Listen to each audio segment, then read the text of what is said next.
Bueno, bienvenidos y bienvenidas a la Fundación Mario Benedetti. Como todos sabrán, hoy es una fecha muy especial. Hoy se cumplen 15 años de la desaparición física de Mario Benedetti. Es por eso que hoy lo vamos a homenajear con un conversatorio sobre el Mario traductor y traducido.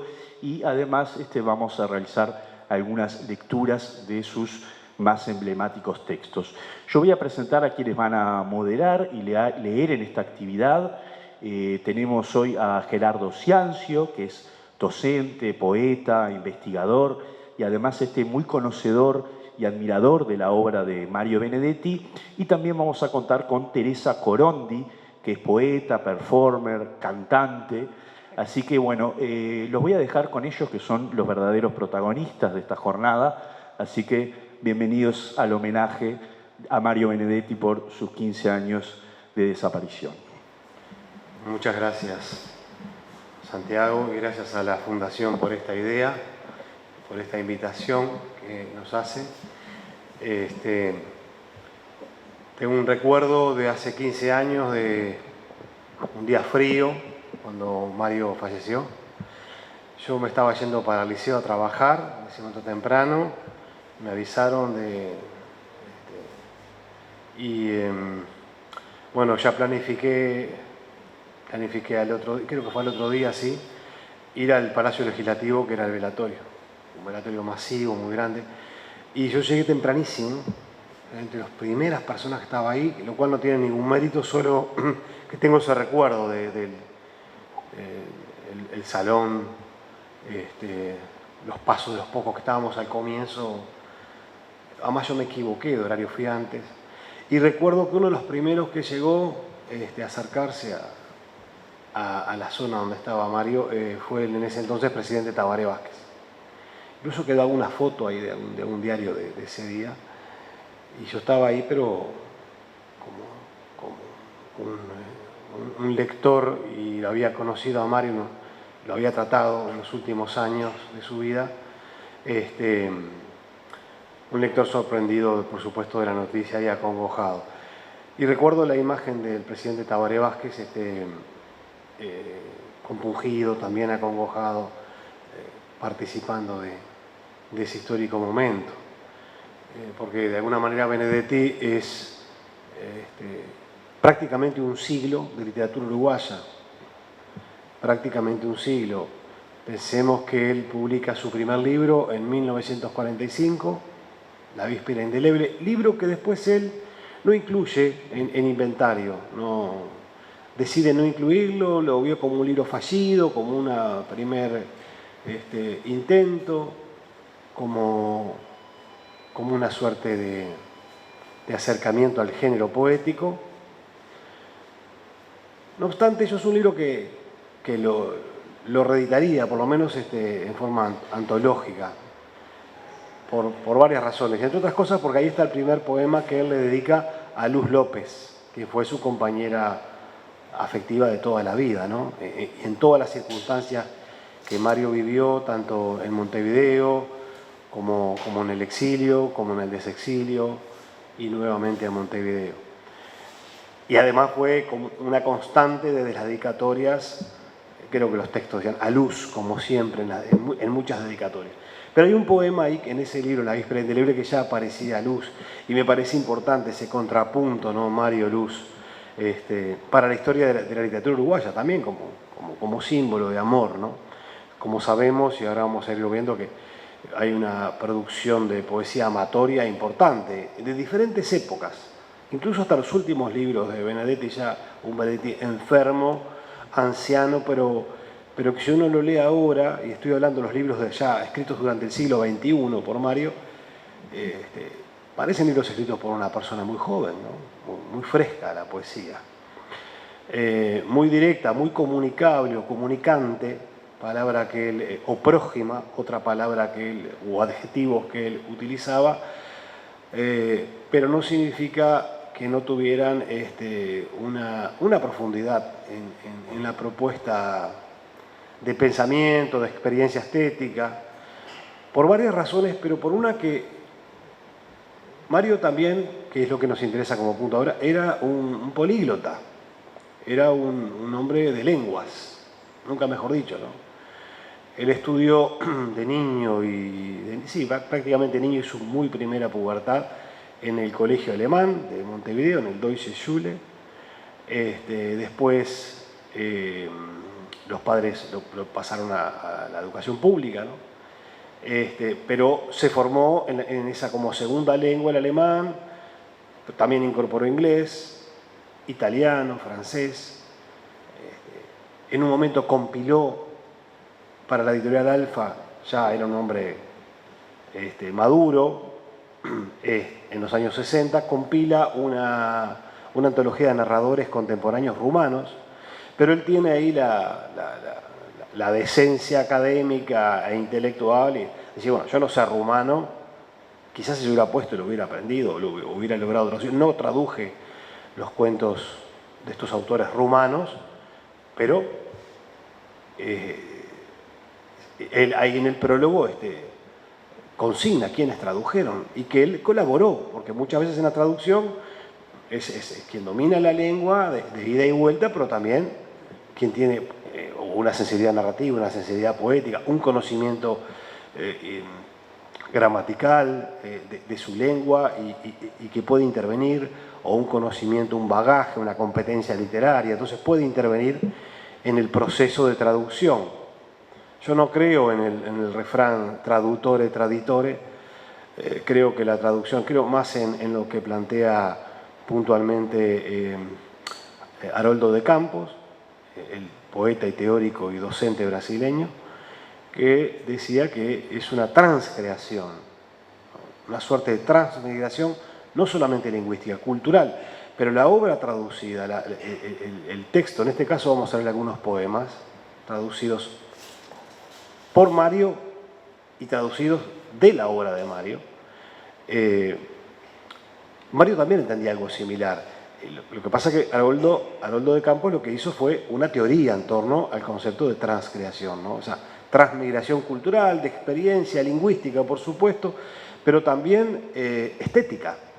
Hay una recreación estética. No estoy diciendo nada nuevo, pero sí tratando de instalar el tema para este homenaje a esa bella frase, esos 15 años sin Mario, que creo que hay lo redimensiona a Benedetti y a su literatura si tomamos conciencia de que fue un hombre de lenguas, un conocedor, un traductor, un hombre de mucha sensibilidad y humildad intelectual, que eso no es común en los medios intelectuales, literarios, y que realizó el ejercicio de traducción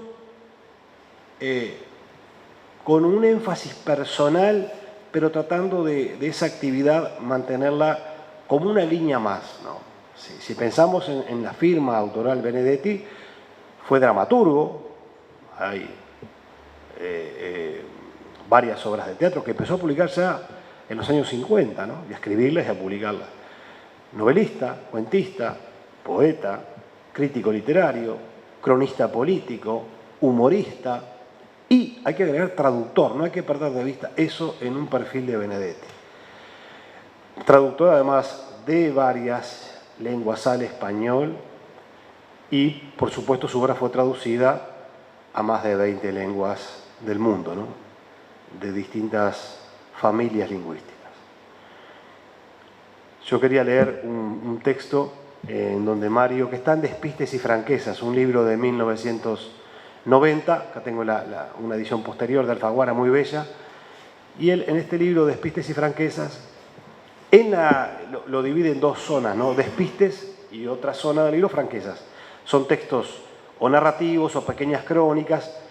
Creo que es un libro que no se encasilla como narrativa, ni como crónica, ni como humorismo, ni como miscelánea. Tiene un carácter más bien miscelánico en cuanto a los géneros que confluyen allí, incluso los géneros poéticos. Entonces él estructura en Despistes y Franquezas. Dos palabras que ya no preciso explicarlas. En Despistes escribe este texto no exento de humor, porque el humor es uno de los, además de que hablamos del amor, el humor es uno de los elementos que atraviesan la obra de Benedetti, no toda la obra, pero una gran zona de su obra, además de que él escribió textos de humor bajo distintos seudónimos, o podría también discutirse si en algún caso no fueron heterónimos, ¿no? El texto que voy a leer de Despistes se llama Traducciones. Siempre le pasaba lo mismo. Cuando alguien traducía uno de sus poemas a una lengua extranjera, al menos las que él conocía, sus propios versos le sonaban mejor que en el original. Por eso no le sorprendió que la versión francesa de su poema El tiempo y la campana le pareciera estupenda, grácil, sustanciosa. 2 años más tarde, un traductor italiano que no sabía español tradujo aquella versión francesa y aunque él nunca había sido partidario de las versiones indirectas, no olvidaba, sin embargo, que muchos años atrás había conocido a través de ellas a Tolstoy, Dostoyevsky y también a Confucio, disfrutó grandemente de su poema In Italico Modo. Transcurrieron otros 3 años y un traductor inglés, que, como la mayoría de los traductores ingleses no sabía español, se basó en la versión italiana, basada a su vez en la versión francesa.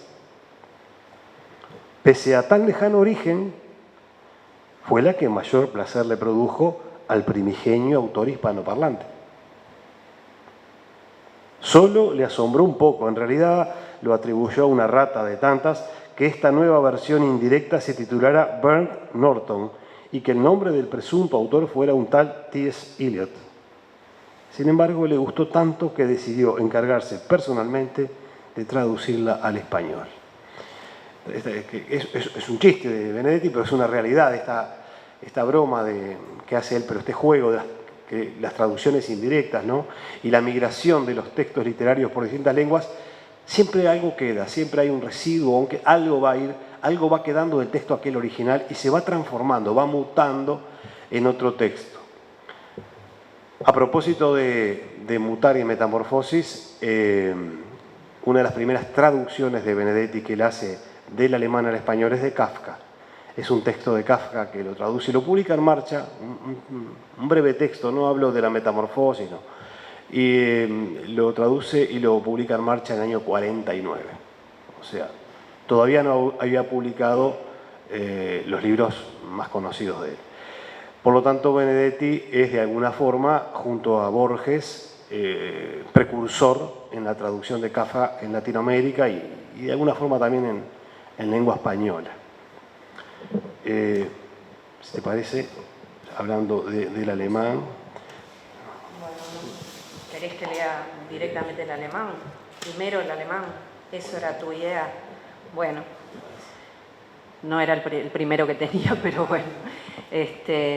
Bueno, muchas gracias y un poco también agregando algo que mencionaste dentro de todas las facetas que tenía Mario Benedetti, no mencionaste que también hacía crítica de cine y que es un lenguaje también. Entonces a mí me interesa mucho esa faceta de las lenguas y del lenguaje, que si bien de pronto en Mario Benedetti, al ser un poeta comunicante, quizá no se le tiene tan en cuenta en su poesía, que también es un poeta del lenguaje, pero es un poeta de las lenguas, con lo importante que eso es en el sentido de llegar a las culturas, de atravesar la palabra para llegar a los pueblos, ¿no? Y cómo él, desde esa estética que sí es de comunicación, pero de una comunicación sensible, también se encarga de buscar otros autores que son universales, pero accesibilizarlos a la lengua castellana para el resto de las personas. Entonces eso habla de una generosidad enorme. Hoy, hace poquito, bueno, yo fui al colegio alemán, ¿no? Entonces encuentro como un gran paralelismo en este tema del trabajo con las lenguas, porque además aprendí italiano, aprendí inglés, un poco de francés, un poco de portugués, y ahora me metí a estudiar un poquito ahora que está Duolingo, que está la inteligencia artificial, me puse a estudiar un poco de húngaro porque mi familia, mi padre es húngaro, o bueno, fue húngaro. Y yo hice el colegio durante los años de dictadura y no se hablaba, obviamente, de Mario Benedetti en aquella época. En el 2019, cuando estábamos en pleno periodo de elecciones y que se estaban por cumplir los 100 años de Mario, a mí me toca increíblemente votar en el colegio alemán. Entonces, para mí fue absolutamente sorprendente llegar a las urnas y encontrar todo el corredor del colegio empapelado por las miradas de los niños sobre Mario. Y entonces, lleno de dibujos, los poemas más conocidos estaban escritos a mano y dibujados por los niños, y eso me pareció fantástico, porque fue como darle lugar en el colegio que de repente en la época que yo estuve no tenía. En esos años yo me fui justo en el momento en que salimos de nuevo a un país democrático, ¿no?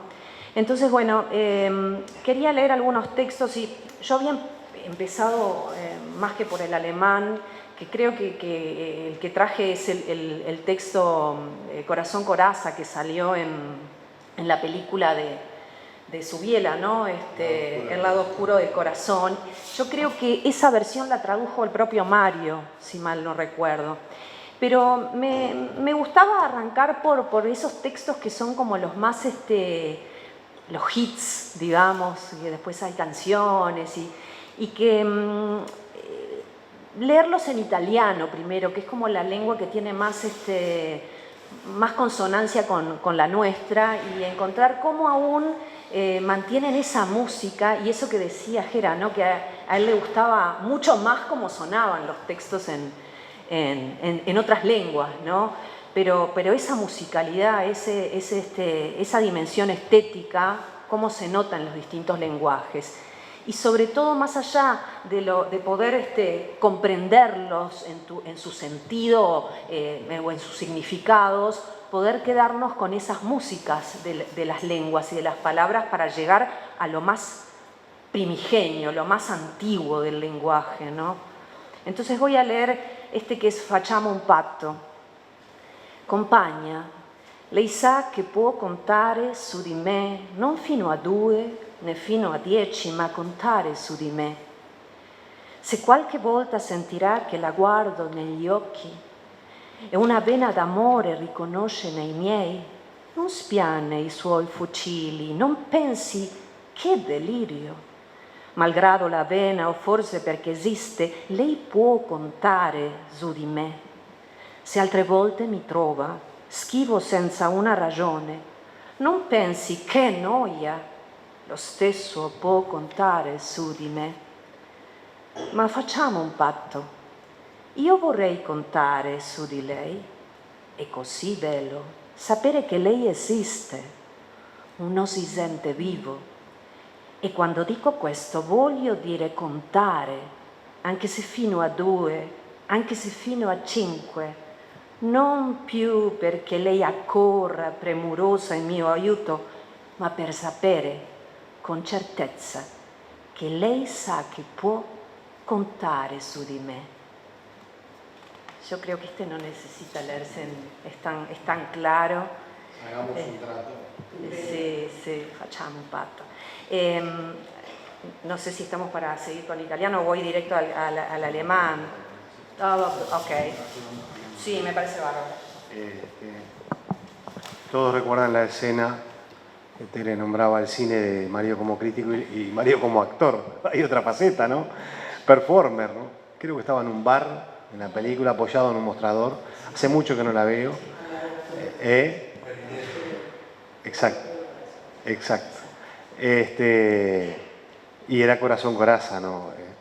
Para el público por las dudas o el público más joven que ojalá también pueda acceder a estos materiales. Pensando nuevamente en Mario en relación a las lenguas, acá estábamos haciendo un poco el ejercicio de la poesía de Mario traducida por terceros a otra lengua, en este caso el italiano. Sabemos que además la Fundación cuida mucho el tema de las traducciones y está muy atenta al fenómeno de la traducción como un fenómeno cultural. Decía Tere además del rol de Mario como crítico de cine, fue crítico de teatro también, para agregarlo, y fue crítico de arte también, que es menos sabido eso, ¿no? Incluso en la etapa cubana de él publicó algunos trabajos en prensa sobre arte contemporáneo, puntualmente, que después aparecen en un libro que fue medio bestseller, tuvo 2 ediciones en la editorial Arca a fines de los 60, que se llama precisamente Cuaderno Cubano, que él recoge la producción ensayística, básicamente, aunque hay un poema también, y ahí incluye su condición de crítico de arte. Realmente era un polígrafo, ¿no? Fue una persona que a la escritura la hizo rendir en muchísimos más géneros de los que a priori accedemos con la tregua, la novela, Montevideano, los cuentos, ¿verdad? Poemas de la oficina, por citar clásicos de la literatura uruguaya y creo que en este momento de la literatura en español. Pero la producción de Mario es muchísimo más grande. En el 2005 o 2006, con la anuencia de Mario, que me cedió algunos derechos a algunos textos, publicamos para la Universidad de la República, en la Facultad de Comunicación, un trabajo donde aparecía Mario, seguíamos a Mario como crítico literario, por ejemplo, ¿no? Un crítico consecuente de Borges y de Onetti, por ejemplo, ¿no? Con afinidades con Onetti, hasta afectivas, no solamente nacionalidad, no con afectividades con Borges, pero sí con una admiración particular desde los inicios de él como lector. Estoy hablando que ya estaba dando cuenta de sus lecturas de Borges en los años 40, Mario Benedetti. Por ejemplo, ¿no? Para ver su condición de crítico, porque el crítico también es el que construye no solamente canon presente, sino está proyectándose. Y él ya veía en el año 47, 48, una proyección de una figura mundial en Borges. Y precisamente años después, en el 2012, publiqué un libro que se llama Soñar la palabra, que es sobre todo la poética de la poesía de Mario Benedetti, ¿no? O sea, un planteo del análisis de la poesía de Mario. Soñar la palabra es un verso de un poema que él le dedica a Rubén Darío. Fue un lector muy fino de los poetas modernistas, escribió además ensayos sobre Rubén Darío y un libro sobre un trabajo más importante, por ejemplo, sobre José Martí. En fin, digamos, leyó el modernismo, que es donde precisamente la lengua española tiene una revolución en el lenguaje poético. Y en ese libro, Soñar la palabra, yo también daba cuenta de el Mario traductor de poesía, que era el que está más invisibilizado o tapado hasta por el bigote de Mario, como yo le dije una vez en broma, ¿no? Y como sabemos, su poesía él la fue organizando a partir de su segundo libro en lo que se llamó inventario, ¿no? Inventario, usó esa palabra tan de poemas de la oficina, tan de su trabajo, porque él trabajaba como administrativo, como auxiliar contable, o sea, varias funciones en una empresa. No fue su primer trabajo, porque fue el trabajo que tuvo más tiempo, estando aquí en Montevideo, y mientras tanto seguía con su obra, ¿no? Y como decía él, todos sus primeros libros financiándoselo. Pero en inventario, que aparece el primer inventario es del 63, estoy pensando son números impares, porque son 63, el segundo inventario un poco más ampliado, el 65, y ya el inventario del 67 es bastante más amplio porque él está produciendo más. además se llama Inventario 67, y se los publicaba la editorial Alfa de Montevideo. Son bellas ediciones de bolsillo, con fotos de Testoni en general. Y en el 70 publica este libro, Inventario 70, que cambia incluso la estética de la portada, el volumen del libro, digamos, el grosor del libro, porque incluye mucho más poesía, pero incluye un apéndice que él le llama poesía traducida. Traducida por él, precisamente. Varios de estos textos que los vamos a ir leyendo ahora, compartiendo, traduce a varios autores de diferentes procedencias y de diferentes lenguas, desde Shakespeare a Eliot, hasta, por ejemplo, el que tiene una enorme preocupación en el tercermundismo, en África. Él coordina, si mal no recuerdo ahora, el cuaderno de marcha sobre África. Él participa de un congreso panafricano y tenía una preocupación por la cultura africana. Traduce a 3 poetas anglohablantes y angloescribientes africanos. Por ejemplo, traduce a los poetas beatniks, ¿no? Los poetas digamos, reunidos en torno a, si bien no eran todos de la costa oeste, pero tenían como vórtice la ciudad de San Francisco, ¿no? Por ejemplo, traduce a Corso. Pero también traduce a Günter Grass, o Grass, ¿no? Poesía, no la novelística. Y a una serie de autores que vamos a ir desglosando, algunos de ellos. Y hace una nota, que es un pequeño ensayito sobre la traducción, como pórtico a esta antología, que realmente es un pequeño libro que habría que reeditar como separata, ¿no? Y que además, para la historia de la literatura uruguaya, por desgracia, en los próximos inventarios, bueno, después de esto vino la debacle, y creo que el siguiente inventario, yo una vez estudié el recorrido que hace Inventario, creo que ya es en Argentina que se publica, y creo, esto lo podrán chequear, en el año 74, ya en Buenos Aires lo publica, y después, después no regresa a Montevideo, por supuesto, pero no incorpora más esta buenísima idea de poesía traducida. Vaya a saber por qué razón, temas editoriales, temas comerciales, temas de espacio, o que él prefirió, digamos, dejar en otro plano a su poesía traducida. He decidido incorporar a esta edición de Inventario algunas de las traducciones de poetas extranjeros que he efectuado en los últimos 20 años. O sea, en realidad son traducciones que comienzan, como yo decía hoy, a fines de los 40. La traducción de poesía, que es la que más le interesaba además, es una tarea erizada de dificultades. Pero cuando en algún momento de intuición o de buena suerte uno consigue aproximarse al texto ideal, que no es, por cierto, la seca traducción literal, ni tampoco la ligera versión libre, sino el verdadero equivalente al texto original, quería decir, él lo pone en cursiva. En esos pocos casos la tarea proporciona al traductor una satisfacción que se asemeja bastante a la del creador en sus instantes de buen trabajo. Por supuesto, no pretendo que estas traducciones estén en este nivel óptimo, pero de todos modos considero adecuado incluirlas en un volumen como este, que recopila mi labor poética, entre otras razones, porque en varios casos pueden servir para un inicial acercamiento del lector con la obra de autores escasamente conocidos en nuestro medio. Muchas de estas traducciones de poemas habían sido publicadas por él en revistas, hasta, si mal no recuerdo, hay una que estaba en el diario La Mañana, por ejemplo. O sea, en lugares a veces inesperados aparecían estos poemas traducidos por Benedetti. Y bueno, vamos a ir compartiendo algunos de estos poemas.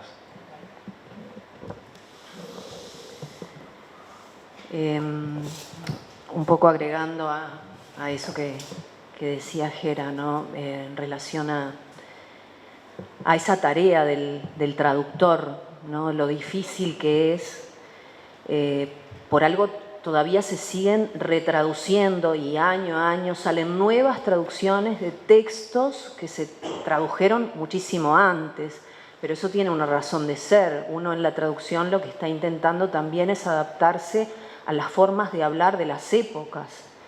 y a las formas culturales también, a las culturas de las épocas que van mutando. Entonces,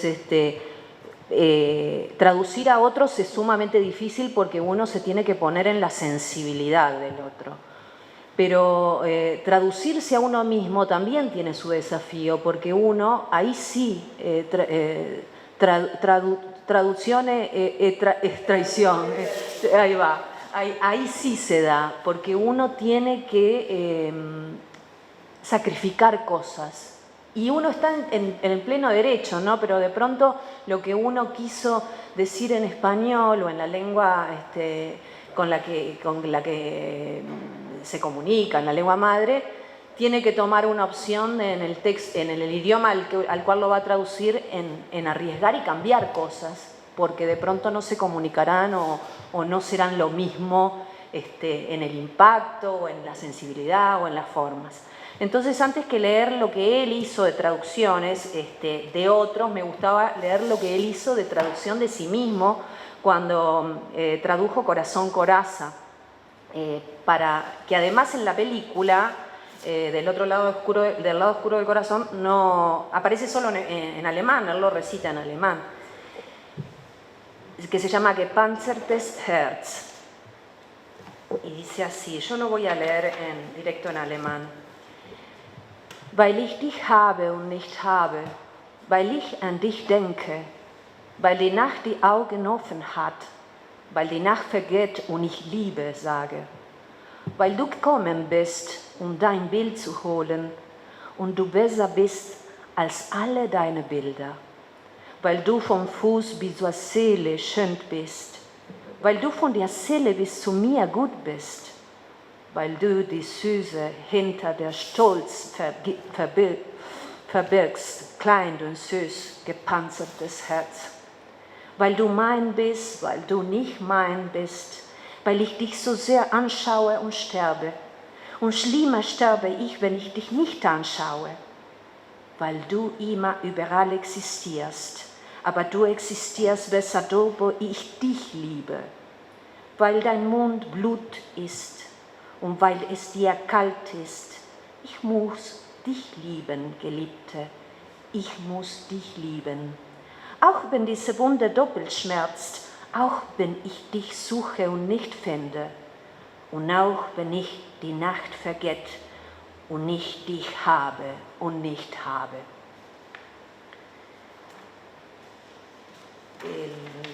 No sé si leemos algunos más. Quizá para terminar un poco con ese compendio de traducciones de la poesía de Mario y después entrar en los poetas que Mario tradujo, me gustaría leer, no sé si da para leerle este es como más conocido, El Corazón Coraza, para leerlo en español, o es conocido por eso, pero me gustaba, acá en este libro hay traducciones al inglés, y yo seleccioné un par que sí los voy a leer en español y los voy a leer en inglés, porque quizás estos no sean como los más hit, los más súper conocidos, aunque este arte poético sí es muy conocido. Dice, arte poética, que golpee y golpee hasta que nadie pueda ya hacerse el sordo, que golpee y golpee hasta que el poeta sepa, o por lo menos crea, que es a él a quien llaman. Poetics. Let it strike and strike until nobody can pretend to be deaf. Let it strike and strike until the poet knows, or at least believes, that it is him whom they call. Y acá está este otro, que es desmorirse. Quiero agregar que yo soy muy crítica en general con las traducciones, ¿no? Porque claro, las traducciones tienen, sobre todo cuando uno más o menos conoce algo de una lengua y después a mí me gusta leer el original y uno encuentra eso, ¿no? Y hay muchos traductores que son traductores, que son eso. Y entonces nos encontramos, justo el otro día asistí a una conferencia que dio este filósofo muy contemporáneo, Eric Sadin, que es experto en todo lo vinculado con las inteligencias artificiales generativas. Entonces él contaba una anécdota, bueno, y cómo esto viene a cambiar el mundo, pero él con un pesimismo importante, ¿no? Él habla de una humanidad aumentada, pero no en sentido positivo, ¿no? En toda esa connotación negativa, porque venimos como a transformarnos o a ser dependientes y pasar de asociar, que es lo que hacemos con nuestra mente y que para la poesía y la traducción de poesía es fundamental, a hacer correlaciones. Entonces él decía, cuando inició todo esto de las traducciones online que se podían hacer a través de la inteligencia artificial, y hasta el día de hoy, hasta en enero, se echaron de distintas compañías, incluso de Duolingo, que vive de traducir, se echaron a los traductores para dejar que la inteligencia artificial empezara a hacer esas traducciones. Pero ¿qué pasó? Después tuvieron que retomar, en algunos casos se dieron cuenta que no era tan así, porque las traducciones, y más cuando se trataba de editoriales que habían hecho este sacrificio, digamos, todos los textos traducidos carecían de alma. Él hablaba mucho del alma y habla justamente de eso, cómo en esta era de inteligencia artificial estamos perdiendo el alma. Desmorirse, hablando de alma. Cuando muera quisiera desmorirme, tan solo por un rato para ver cómo el mundo se lleva con mi ausencia. A los que lloren les daré un pañuelo, a los que rían un bol de ceniza, indiferencia a los indiferentes. Cuando muera quisiera desmorirme y visitar de nuevo a mis compinches, a los sobrevivientes por supuesto, y preguntarles las poquitas cosas que se fueron quedando en el tintero o que neutralizó el silencio turbio. Y undying en inglés, when I die I would like to undie, just for a little while to see how the worlds get along in my absence. To those who cry I will give them a hanky, to those who laugh a bowl of ashes, indifference to the indifferent. When I die I would like to undie and visit my bodies again, the surviving ones of course, and ask them about a few things that stayed in my inkwell, or that the dark silence neutralized. Este es un traductor de Estados Unidos, el profesor Ronald Jaladina. Tradujo a varios poetas uruguayos y es bastante experto, yo sé mucho que no sé nada de Ronald, en la poesía también de Washington Benavides. Bueno, vamos a ir terminando esta presentación. Nuestra idea era recordar a Mario en estos 15 años sin Mario, pero ahora voy a ser paradójico con Mario. Creo que queda claro en esta pequeña muestra que su literatura está vigente en nuestra lengua y en todas las cajas de resonancia de otras lenguas que justamente lo hagan escuchar su voz. Creo que Benedetti, como yo decía al comienzo, es un poeta que no en vano atravesó el siglo produciendo, escribiendo, pero también leyendo. Fue un gran lector de sus contemporáneos, un gran lector, lo demostró en la crítica, pero también siempre atento a autores jóvenes que estaban en el entorno, a promover, a antologar, ¿verdad? Hay varias antologías de Mario Benedetti que dan cuenta de ello. Aquí hay otro rol de él como antólogo, que no es nada fácil, ¿no? Es un ejercicio crítico, pero un ejercicio muy específico la antología. No la antología de mandame 3 textos en Word y armamos un texto, que bueno, eso es una muestra o una recopilación. La antología de aquella más de recoger las flores bellas del jardín o ciertas flores del jardín, que supone leer la obra de las poetas, de los poetas, y luego de conocerlas, empezar a pensar qué puedo seleccionar, que ese es el ejercicio que hacía Benedetti. En fin, bueno, vamos a ir cerrando por acá. Tenemos algún otro texto para leer ahora a modo de ejemplo de Mario como traductor. No encontré los textos de los poetas nigerianos, pero bueno, habrá que hacer una búsqueda tampoco tuvimos tanto tiempo estos días. A partir de la propuesta vamos a una búsqueda más intensa y a ver si encontramos los originales en inglés, porque me parece que ahí abrimos otra ventanita a la conciencia estética y a la apertura literaria de Benedetti, ¿no?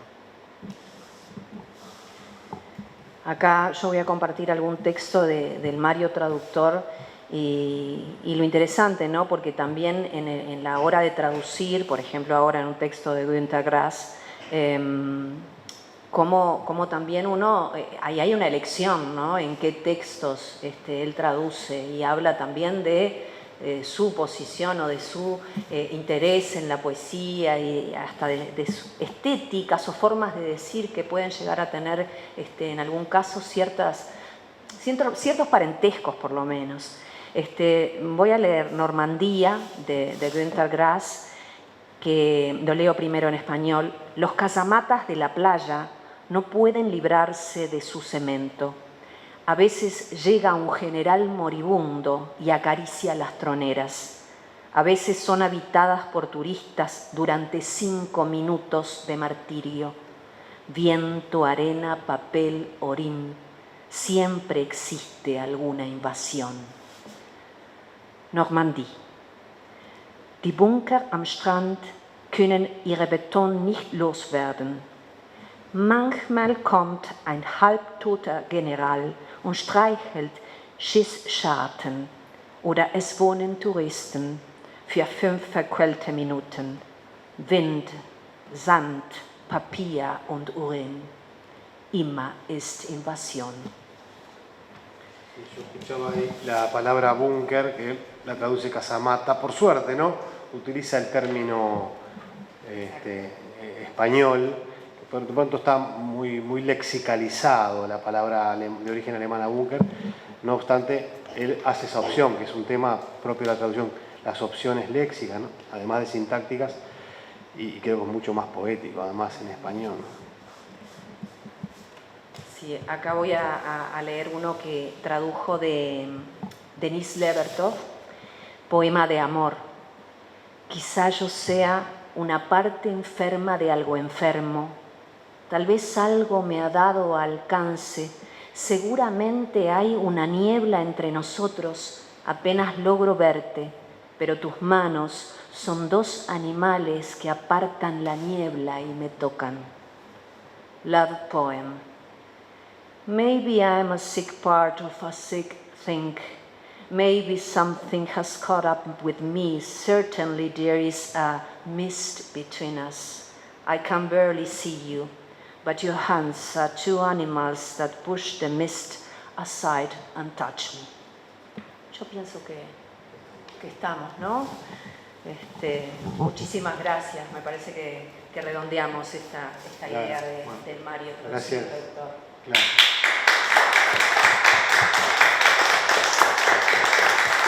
Muchas gracias.